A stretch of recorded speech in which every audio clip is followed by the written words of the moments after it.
There is no group of Jewish Christians who denied the resurrection in the 1st, 2nd, and 3rd century. Okay, fine. That's a good myth you just created. Call them, Let's not start making up false history. Call them the Fake Jews living news. next to him. Call them the Jews Fake living news, in sir. Canada. Not acceptable. Jesus of Nazareth is widely accepted as a real historical figure, but one claim divides history more than any other. This student argues there is no meaningful evidence that Jesus rose from the dead, only written claims passed down by believers. If the resurrection is the foundation of Christianity, does history actually support it? Cliffe and Stuart respond by challenging the idea that a movement could transform the ancient world without something extraordinary at its center. Was the resurrection a legend, born from grief, or an event that changed history?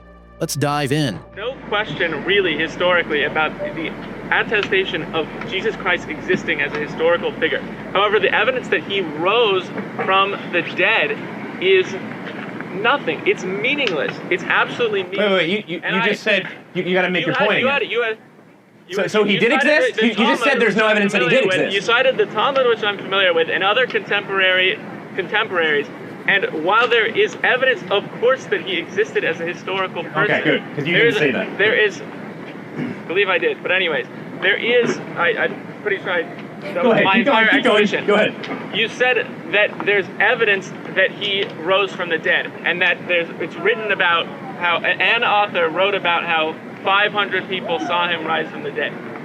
What about the plethora of Jewish scholars and rabbis surrounding him, all in that general vicinity, who could have spoken to all these extant people who witnessed this miracle, this rising from the dead, who didn't convert to Christianity? Talk about a theory, baby. Talk about a theory that you just made. Go get me those manuscripts and those authors, and I'll believe you. But here, let me help your point. Let me help your point. Let me help your point right now. I'm going to jump on your side. Let me help you. Jerome and Nero, they're back and forth in the ancient manuscripts we have. You're right. They said it didn't happen. So let me help you. They actually said these Christians believe in witchcraft. They believe in this ridiculousness that he actually rose from the dead. So we can at least establish that they did believe that. Now, you need to answer me. Here's one of the biggest pieces of evidence for it. Because we can go, oh my gosh, you and I can sit down and talk about this for an hour. But I'm going to give you one of the biggest pieces of evidence and then come back to me and tell me how in the world did this happen. How did the early church start that exponentially grew from 1,000 to 5,000 and then took over 2/3 of the Roman Empire before Constantine, well before 325? How did that occur? How did they pull this off? I'll tell you precisely why that occurred. Okay, good. At that time in history, it was a very troubling time for the Roman Empire, fighting the Sassanids. And the area in the Levant was very impoverished and war-stricken. Jesus Christ offered a different message, or his disciples offered a different message than the religions of the time. It was very reassuring to a people who had been oppressed and who had been marginalized. There was a ripe opportunity for such a belief system to spread like wildfire through a group of people who were receptive to it because of their grief. That's the wonderful thing that religion offers that atheism doesn't offer to many people. Beautiful. That's why it existed. Saying that it's because, the single supernatural event in history is the reason to explain all of religion spreading quickly is an extreme leap. And I'm sorry, but I want to go back to your discussion of the multiverse and misquoting other. Finish your point here. Because you're going to take 20 minutes to respond. No, I'll give you 2 quick points. I'll give you 30 okay. seconds. I think you're getting lost in your own argument. That's why you don't want me to respond. I don't believe so. Okay, fine, respond, and then let me come back with the other point. There we go. So you talked about this bereavement. Yes. Well, okay, so hallucinations after a religious figure died. Hallucinations occur with one person. You talk to any academic you would like. Over 500 people hallucinating at one time because of bereavement that the religious figure died has never ever happened, and it's impossible to happen. Secondly, it's narrow-minded of you to think that 2/3 of the Roman Empire at the time that became Christian, that all of these Jews were, say for example, simply poor and needed this because of the Roman Empire. You're right, I was in Rome this past summer, and certainly a big part of the Christian faith spread through the poor. Absolutely. But a large portion of the intelligentsia, he named some earlier, Joseph of Arimathea and Nicodemus, also were Christian. So they had everything to lose by becoming Christian. Why would they do that? They didn't have anything to gain. And you said they had a lot to gain. And so I'm flummoxed by that. Didn't say they had a lot to gain. I want to directly address both of those correct points. it then. As far as the conversion, by the way, 2/3 of the Roman Empire before Constantine converting, I just have to look back at that fact. I don't believe that that's the case. Go look it up and bring it out. But tomorrow's our last day. Okay, great. The other point you made, well, could you restate it again? It was Hallucinations? the hallucinations. Yes, we don't have. There still is not actually evidence that 500 people did see him. There's evidence that someone wrote that 500 people did see him. That is the sum total of the actual evidence that you have to claim. And this goes back to what you said yesterday about the Bible as a historical document. The Bible is.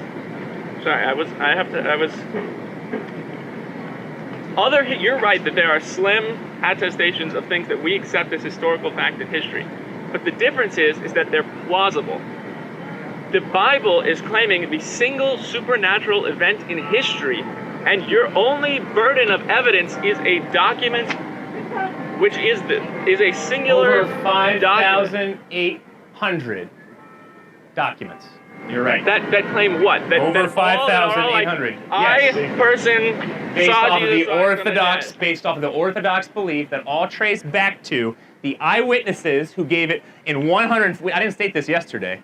115 AD, all the church fathers got it. That became the church universal and the understanding of what was put in to these Greek manuscripts. They agreed with each other. If you would like to go look them up, that's another piece of homework. Go look them up and tell me, is there internal consistency in them? And if they're all disparate and there's not, I'll hop over to your position. Or at least grant that there's a lot of legitimacy to it. Okay, well, like we said yesterday, one of the early schisms, like in the church, I'm talking about pre-Orthodox, I'm talking about very early, was whether or not Jesus even was resurrected. There was a question about that. There were people who considered themselves Christians or disciples of Christ who said, I think that he was a great teacher, but I'm still basically a Jew, and I believe in just that he wasn't the Son of God. That was in the very early formulation of Christianity. That was a valid position. Some people argued. Hold what? I don't remember the name. That's unfortunate because that group did not exist. But there is no group of Jewish Christians who denied the resurrection in the 1st, 2nd, and 3rd century. Okay, fine. That's a good myth you just created. Let's not call them Christians. Let's call them all Arianism the and some of Jews. these. No, they didn't deny the resurrection, sir. If anybody called himself a Christian in the 1st, 2nd, 3rd century, they held tightly to the resurrection of Jesus Christ.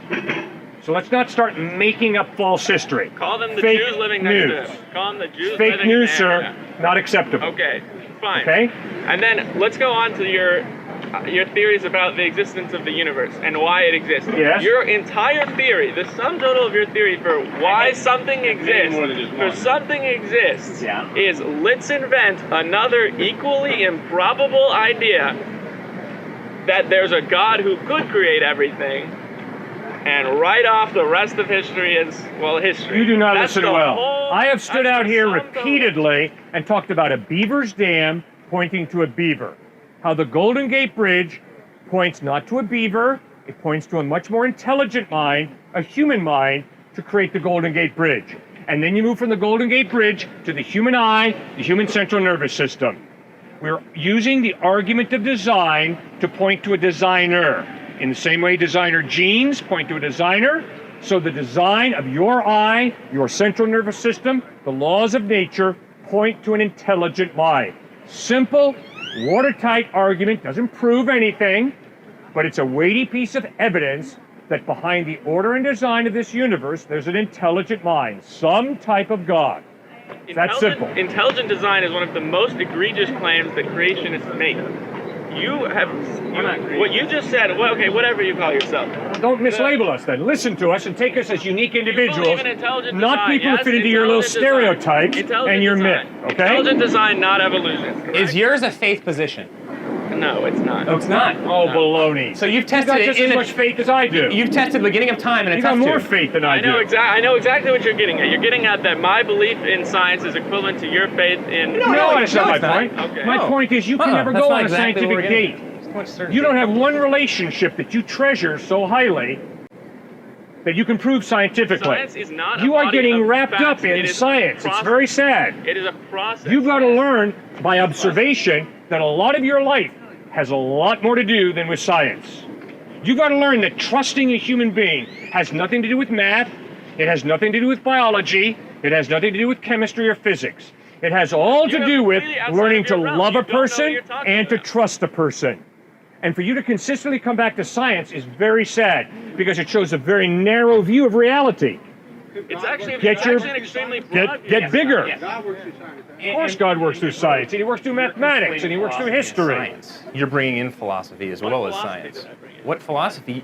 We're talking about origin right here. You're talking about origin. That's a philosophical, metaphysical question. No, Then what you I'm brought in saying is process. that- Process is science, absolutely. But then you got to come to the end game and figure out, okay, what's the deal here based off of my theories? Theories are faith positions. No. Theories No. come There's a critical largely difference. based off of faith. Why do they change? That Every is the year. most egregious Exactly, thing that because you guys cannot know. prove. That's the most You cannot prove it. Read about how, specifically Richard Dawkins explains how something as crazy complicated as the eye could have been created through the same methods that Charles Darwin described. All right, it's real simple. Thanks for bringing him up. Richard Dawkins Was trained is as a preacher, yes? You finished? Richard Dawkins is a brilliant scientist. He's a very average philosopher. And I would encourage you to listen to the debates between Richard Dawkins and William Lane Craig. William Lane Craig eats Dawkins' lunch, as does Jordan Peterson. Both of them, philosophically, turn the guy inside out. Scientifically, Richard Dawkins is brilliant. No question about that. He's a brilliant scientist, but what you got to realize is there's a difference between science and philosophy, between science and logic. That's why you've got a philosophy department here That's an and a artificial science construction. department. I want to answer his question. Humans created. Wait. Hold on one second. I want to approach Dawkins since we were talking about intelligent design and Dawkins. Dawkins believes. Hold on, just one second. Dawkins. I know, but you went to Dawkins as like your authoritative source. All right, we're Do you know what you Dawkins raised. believes? How humanity started? Do you know what he believes? I'm not certain exactly what he believes. Aliens. Yes. Aliens traveled here, landed, and then populated the place by having sex with each other. I'm familiar with that theory. Okay, You're so let's quoting. drop I'm familiar with Dawkins. it. I'm It's like a familiar with the theory. like a lead balloon. I don't recognize any one God. I don't follow any one religion, but I believe in the possibility that kind of the truth of the universe or being a higher being is something that is yet to be discovered or is something that we can't even know as humans. That's just my personal belief. That's Sure. what being agnostic You bet. is to me. So it means you don't know. It means I don't know, and I'm okay with saying I don't know. Good. About it. Like, is it like permanent, or like do you plan to like believe in eventually like figure something out? Right now, I feel like it's permanent, just because I feel like the universe is so much bigger than like humans that it's impossible for us to, I don't know, conceive like what the creator of the universe is. So it's possible, there is something, it's possible there's nothing, but I don't honestly expect to ever find it out. Okay. Now, I respect you, but I'm going to try and point out to you that agnosticism is impossible. Here's why. I can say, I don't know whether God exists or not. But due to the ethical decisions that I have to make every day, that you have to make every day, the ethical decisions that we make will show whether we believe in God or not. For instance, why do you value another person? Because they are another human being and I don't want to hurt them. What's wrong with hurting another human being? And who defines hurt? Again, that's a hard thing. I don't know how you define things like hurt, but to me it's just something that I believe is morally wrong. Okay, but see, man, you can't be agnostic. You have to make a decision every day. How do I treat this person?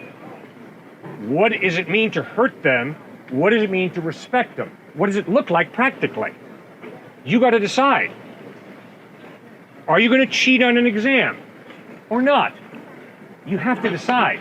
See, life doesn't let you say, I don't know. I don't know. I don't know if I should be racist or not.